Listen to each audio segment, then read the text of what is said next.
Some people have been demanding that I prove my own innocence. Others have been requesting that I publicly release my real name so people can prove to themselves that I'm innocent. I refuse to do both. Jadan has admitted his guilt. That's true, and he will stand for his crime. Tarsus has all but done the same. How? He refused to answer the question about his Romulan grandfather. That is not a crime, Worf. Nor can we infer his guilt because he didn't respond. Sir, if a man were not afraid of the truth, he would answer. Oh, no. We cannot allow ourselves to think that.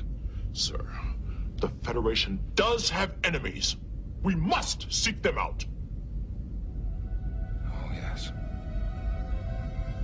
That's how it starts. But the road from legitimate suspicion to rampant paranoia is very much shorter than we think. Something is wrong here, Mr. Worf. I don't like what we have become. I will make this as clear as possible. I will never prove my innocence. Proving my innocence establishes a very dangerous precedent that contradicts one of the most important principles in criminal justice.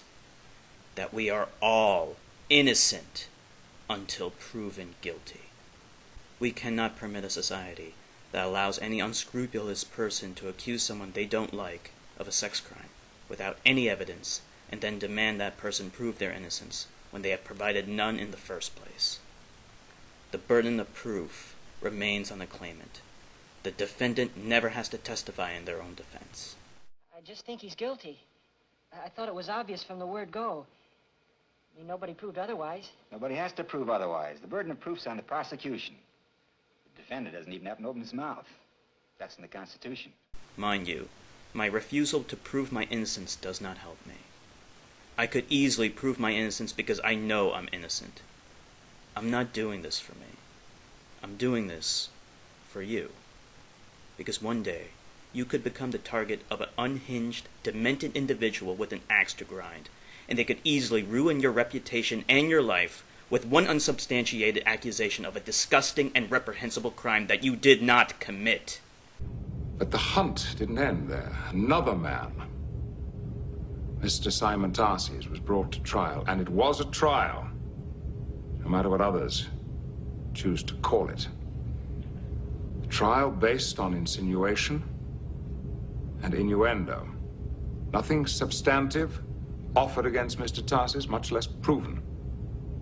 I will not be the one to establish the precedent where we live in fear and paranoia of merely being accused of a crime with no evidence.